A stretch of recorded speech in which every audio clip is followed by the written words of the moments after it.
The moon shone eerily over the thick, foggy forest as a woman, ragged and weak, stumbled her way toward the distant village. For 12 long years, she had been imprisoned in the king's dungeon, a secret that not a single soul knew, until now. The air was thick with the scent of pine and damp earth. The forest, a dense labyrinth of towering trees, seemed to press in on her from all sides. Each step the woman took felt heavier, her tired body protesting the journey. Her clothes were torn, and her face, once radiant, was now gaunt, marked by scars that told tales of her years in the dark, cold cell beneath the palace. In the distance, she could hear the faint sounds of the village, children laughing, the clinking of metal from blacksmiths working, and the low murmur of the market stalls. The noises that once felt distant and unreachable now filled her with both hope and terror. She was finally free, but the world had moved on without her. 12 years in a dungeon had made her a ghost in her own land. As she limped closer, she could see the flicker of lanterns in the village square. It was late, but the night air still carried the sounds of a people living life, oblivious to the horrors that had taken place in their midst.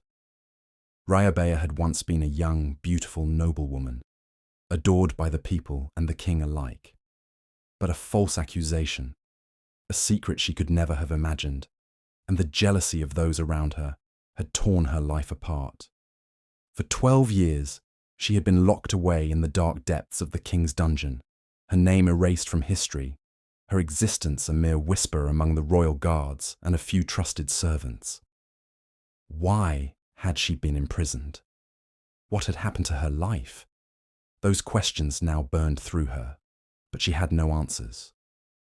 The only thing that drove her was the desperate need to survive and tell her story to the world.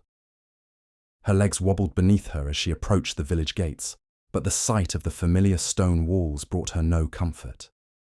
She feared what would happen when they saw her. Would they even recognize her? And would they believe the impossible tale of a woman who had escaped from the depths of the king's dungeon?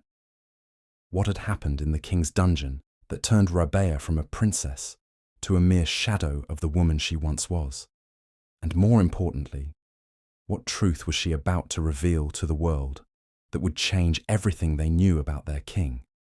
Raabeya had once been a radiant and ambitious young woman, born into a noble family with a future filled with promise. She had been the beloved daughter of Lord Ebo, a wealthy landowner who commanded the respect of their kingdom. As the only child, she was groomed to take over the family's vast estates and had every luxury a woman of her status could imagine.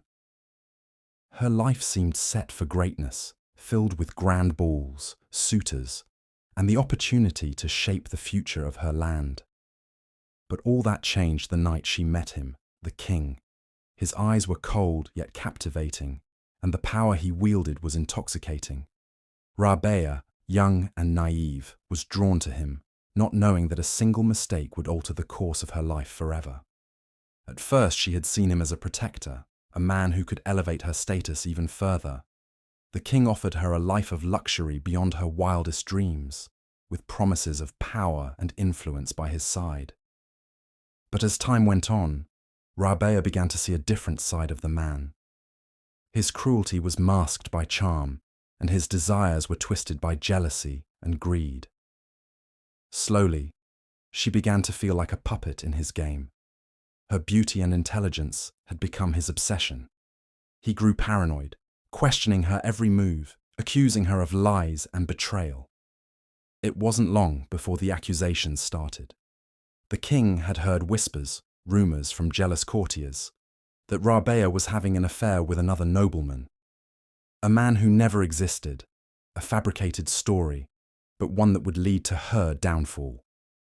Without a trial or any evidence, she was taken, shackled, and locked away in the dungeons of the palace.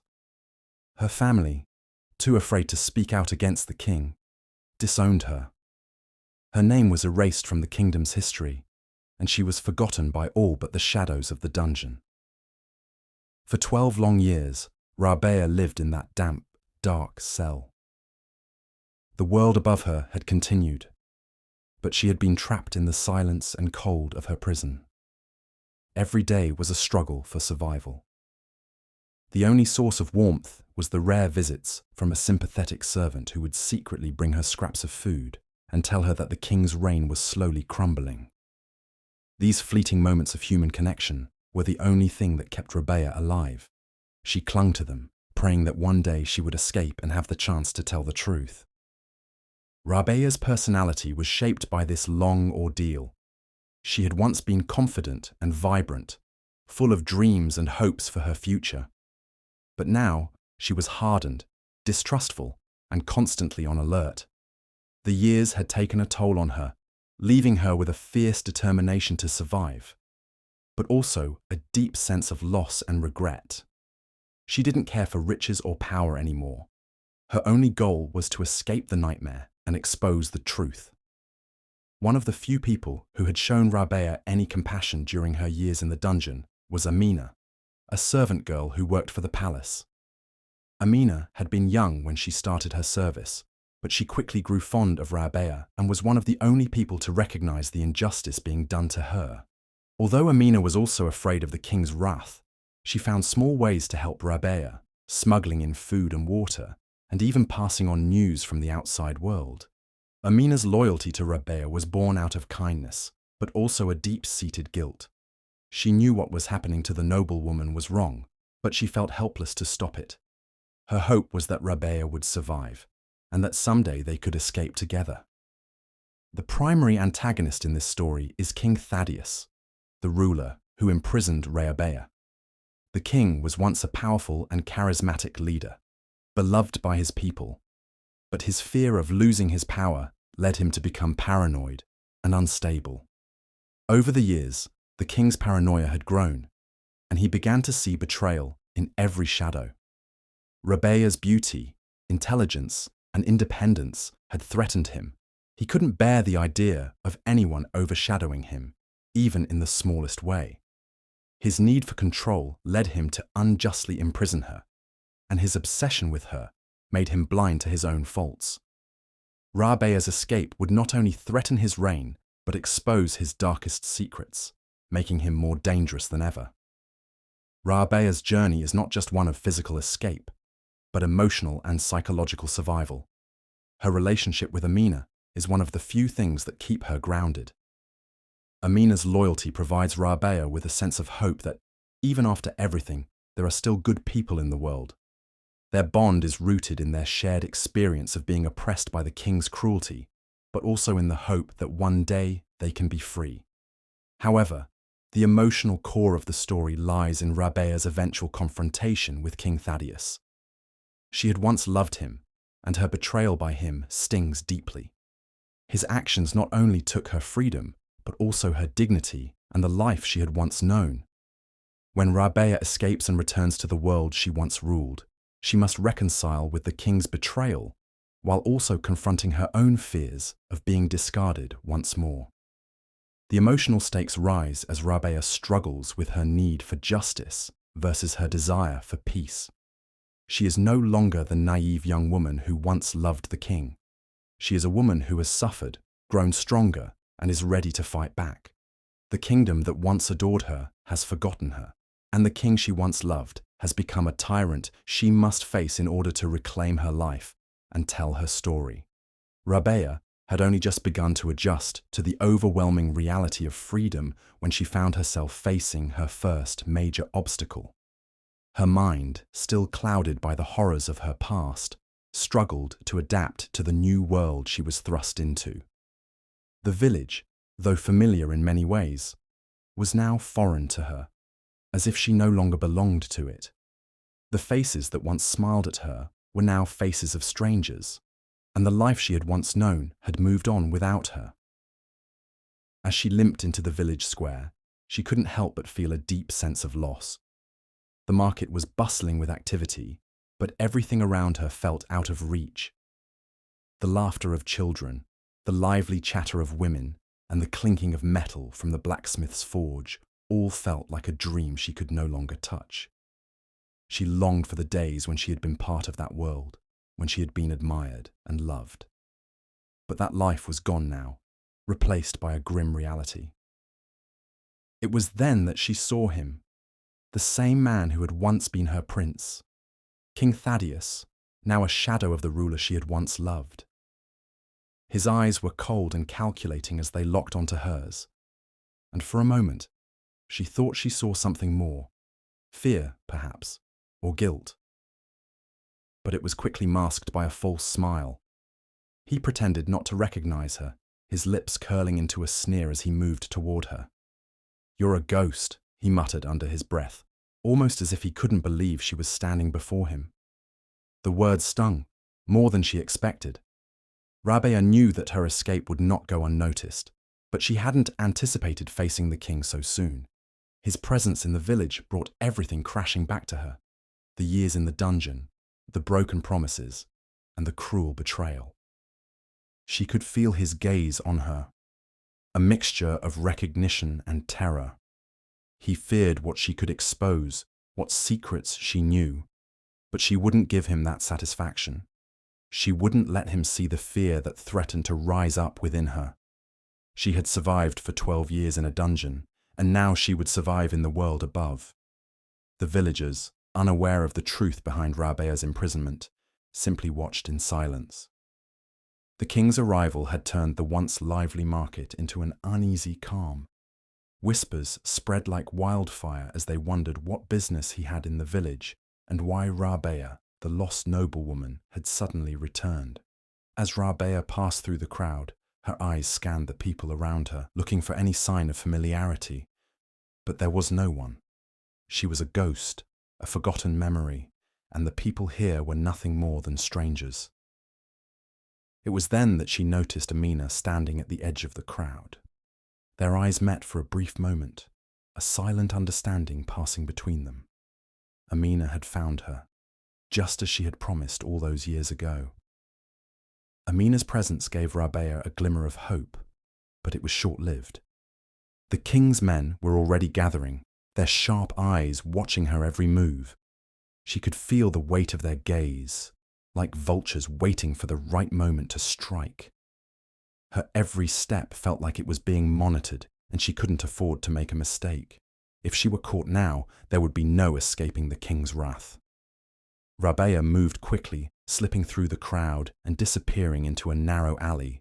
But her mind raced. What could she do now? Where could she go? She knew she couldn't stay in the village much longer.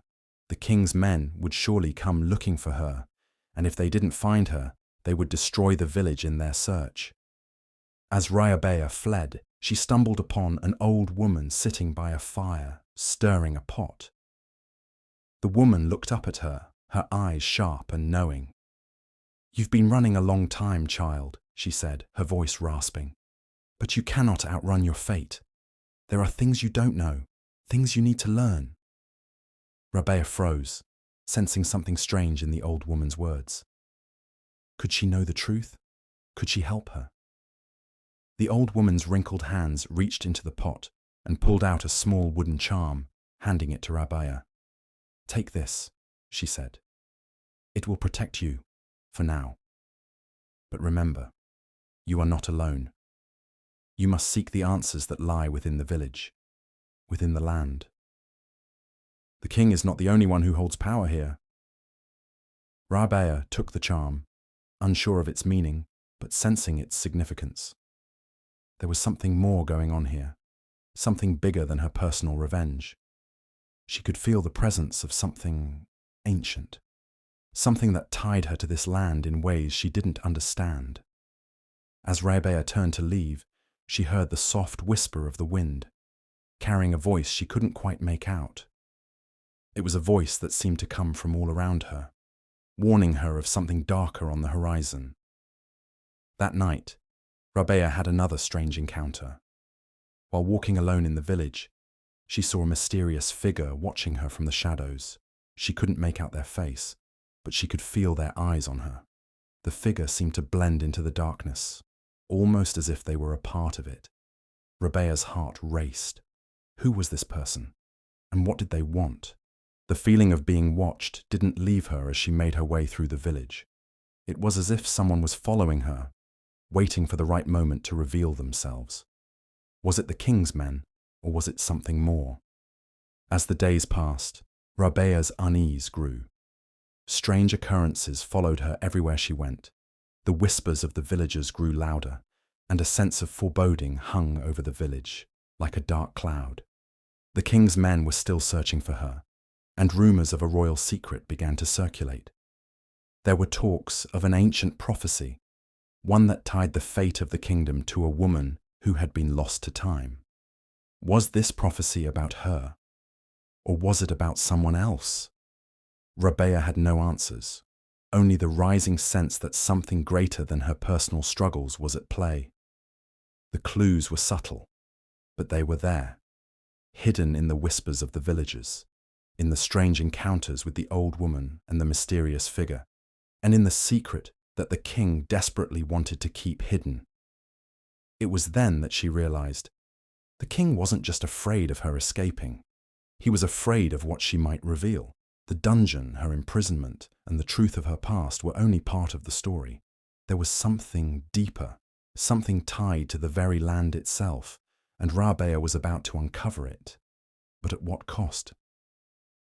The tension was building, and Raabeya knew that the next move would change everything. Would she be able to face the king's power? Would the village stand with her, or would they fall under his control?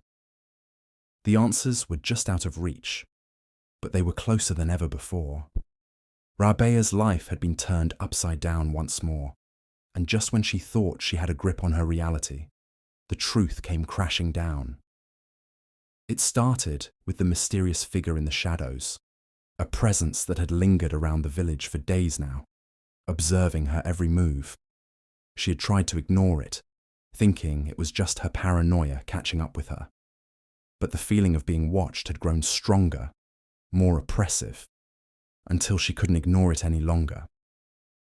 One evening, as Raabeya made her way through the winding paths of the village, she noticed a familiar figure standing at the edge of the forest, his silhouette barely visible in the fading light. She had seen him before, on the day of her escape, in the dungeon. He was one of the king's men, a trusted guard who had helped her when she was imprisoned. But he was supposed to be dead. The king's men had told her he had been executed for his part in her escape. So how was he here now? Her heart pounded as she approached him cautiously. How are you alive?" she whispered, her voice trembling. The man stepped into the light, revealing a face she hadn't expected. It was him, but not the same man she remembered. His eyes were darker, haunted, and his once proud posture had become slumped and weary. The lines of age and pain etched into his face were unmistakable.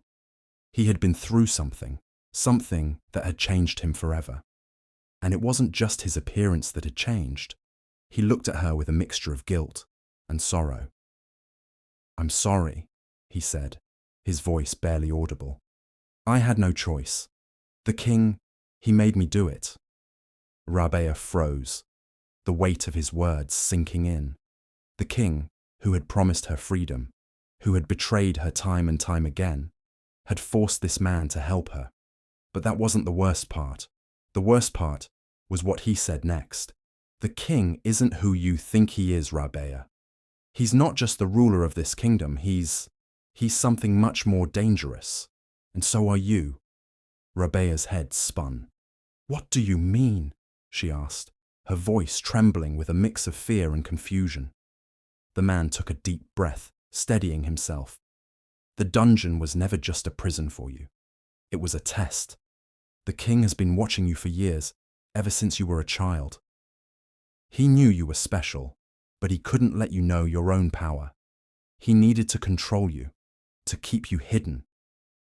Raabeya took a step back, her mind racing. "What power? What are you talking about?" The man's gaze softened. "You are part of something greater, something ancient. You have the blood of the kingdom's original rulers running through your veins. Your real father was the last true king of this land, and the king has been hiding that from you. He kept you locked away, afraid of what you could become if you ever realized who you truly are. The revelation hit her like a tidal wave. Raabeya was the daughter of a king, not just any king, but the last rightful ruler of the land. All her life, she had been led to believe she was just a common girl, a pawn in the hands of cruel people. But the truth was that she had been the heir to the throne all along. Her mind swirled with questions, but before she could speak, the man continued, "You're not just the daughter of a king. You have the ability to reshape this kingdom, to overthrow the current regime. The king knows this, and that's why he's kept you hidden. But now the time has come for you to make a choice." Raabeya's heart pounded in her chest. This was too much to process. She had been running for so long, just trying to survive, to escape the horrors of her past. Now, she was being told she had the power to change everything. "What do you want me to do?" she asked, her voice barely above a whisper. The man's eyes darkened. "You have two options. You can confront the king, expose him for what he really is, and take your place as the rightful ruler of this land. Or you can leave, disappear, and let the kingdom fall into chaos. But know this, if you choose the latter, you'll be leaving countless people to suffer under his reign." Raabeya stood there, stunned.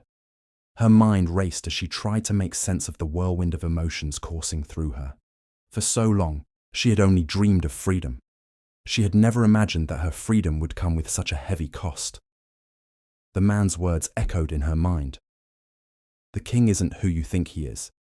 He's something much more dangerous. And so are you." What did he mean by that? What danger was he referring to? And why had the king hidden her true identity from her all these years? Could she trust this man? Could she trust herself? Before she could gather her thoughts, a sudden noise in the distance snapped her back to reality. The king's men were coming.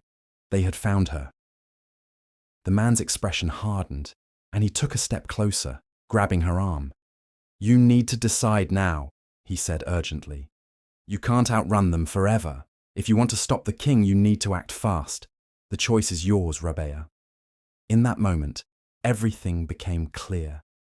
She had no choice but to confront the king. It was no longer just about revenge or escape. It was about the future of her people, about the future of the kingdom. The stakes were higher than ever before, and Raabeya knew she had to rise to meet them. As she turned and fled deeper into the forest, the weight of her decision settled over her like a heavy cloak. She wasn't just running anymore. She was fighting for her birthright, for her people, and for the truth that had been kept from her for far too long. But the journey ahead was fraught with danger, and Raabeya knew that the king would stop at nothing to keep his secrets buried. The major twist had been revealed, and now the real battle was about to begin. Would Raabeya be able to defeat the king and claim her rightful place? Or would she fall victim to the very forces she was trying to destroy? The answers were just out of reach, but they were closer than ever. Raabeya had finally come face to face with the truth she had spent years running from. The truth she never imagined would define her life. The king, the man who had locked her away for so long, who had kept her hidden in the shadows of his dungeon, was now waiting for her in the throne room. He had been preparing for this moment, just as she had been preparing for the inevitable confrontation. The air was thick with tension as Raabeya walked into the grand hall, her heart pounding in her chest. The walls, adorned with gold and jewels, seemed to mock her as she approached the throne. It was here, in this very room, that she would face the man who had ruined her life and her future. The king was seated on his throne, his expression calm, almost amused. He had not expected her to survive her escape, let alone return to confront him. But Raabeya had something he didn't anticipate, a burning desire for justice, for the truth, and for her rightful place in the world. She stood before him, her voice steady, but filled with emotion. "You've lied to me. You've hidden the truth from me for years. You kept me locked away, not because you feared me, but because you feared what I could become. The king's eyes flickered with something, regret perhaps, or a recognition of the truth. But he did not speak. Raabeya continued, her anger rising. I am not your prisoner anymore. I am the daughter of the true king. I am the rightful ruler of this kingdom. A cold smile spread across the king's face, and he finally spoke. You think you're the true ruler? You think you can take my throne from me? You're nothing but a pawn, Raabeya. You always have been. Her eyes flashed with defiance. Not anymore. Without warning, she stepped forward, determined to take control of her fate. But the king was not about to let go of his power without a fight. He stood, towering over her, his eyes dark with malice. You can't take what you don't deserve, he sneered. You've never known what it's like to rule, to carry the weight of a kingdom on your shoulders. You don't have what it takes. Raabeya's voice was unwavering. You've underestimated me, and that will be your downfall. In that moment, everything changed. The room seemed to close in around them, the air charged with an electric intensity. Raabeya's body tensed, her instincts sharp. She could feel the power that had always been inside her, the legacy of the kingdom running through her veins. She was not the scared, weak girl she had been when she was locked away in the dungeon.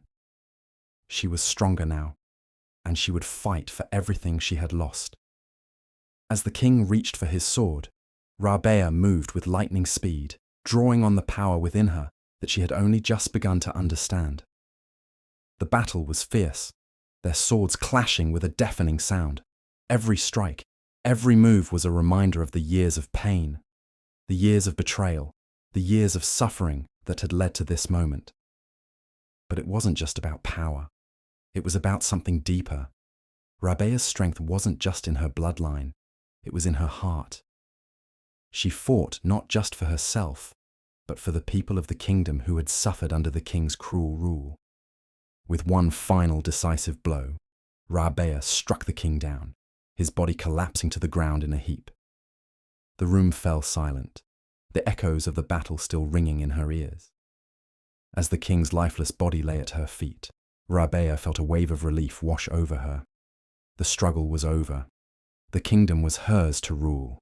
The truth had been revealed, and she had claimed her birthright.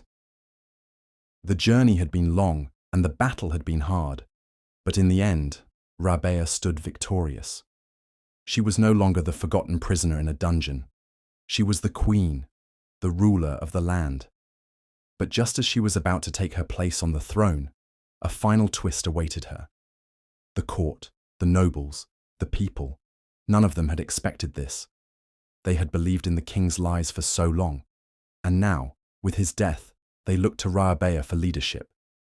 But the crown came with its own set of challenges. Raabeya realized, as she looked out at the faces in the room, that her true battle was only just beginning. The people of the kingdom had been oppressed for so long that they didn't know how to follow a ruler who wanted change. There would be unrest. There would be resistance. The path to true leadership was not an easy one, but Raabeya was ready to face whatever came next. As she took her seat on the throne, the weight of the crown settling on her head, she knew one thing for sure. She would not be defined by the past. She would create a new future for herself and for the kingdom, one where truth and justice prevailed. And as the people knelt before their new queen, Raabeya couldn't help but feel a sense of pride. She had fought for her place, and now she would rule with wisdom and strength. But just before the story ended, a shadow fell across the throne room. A figure stepped forward from the darkness, someone Raabeya hadn't expected. It was the man who had helped her escape, the one who had revealed the truth about her lineage. But there was something different about him now. He had a message, a warning that would change everything. The story didn't end with Raabeya's victory. It was only just the beginning of a new chapter, one filled with danger, intrigue, and more twists than she could ever have imagined. But one thing was certain. Raabeya had embraced her destiny, and she would fight until the very end to protect her kingdom. Raabeya stood at the balcony of her palace, gazing out over the vast kingdom that was now hers to rule. The sun was setting, casting a warm golden hue over the land she had fought so hard to protect. She had come a long way from the scared, confused girl locked away in the dungeon, the girl who had no voice, no identity, no hope. But now she was a queen, strong, resilient, and ready to lead her people into a new era. The palace that had once been a symbol of her imprisonment now felt like home. She had restored the lands ravaged by years of greed and tyranny. And the people, who had once whispered in fear, now spoke of hope. The kingdom was healing, and Raabeya, despite the weight of the crown on her head, was ready to continue her work. She thought back to the moment when she had first learned of her true identity. The pain of betrayal, the years of suffering had all been leading to this moment. But it hadn't been an easy journey. She had made sacrifices, lost friends, and even questioned herself. Yet through it all, one thing had remained constant: her determination to stand tall and claim what was rightfully hers. As the night fell, Raabeya found herself in the royal garden, surrounded by flowers that symbolized new beginnings. It was here, in the quiet moments of reflection, that she found peace. Her journey had been one of self-discovery and growth, a reminder that even the most overlooked person could carry the greatest destiny. And as the stars began to twinkle in the dark sky, Raabeya knew that she had become more than a queen. She had become a symbol of hope and resilience, a beacon for those who had been silenced. The story had ended, but the lessons would echo through the ages.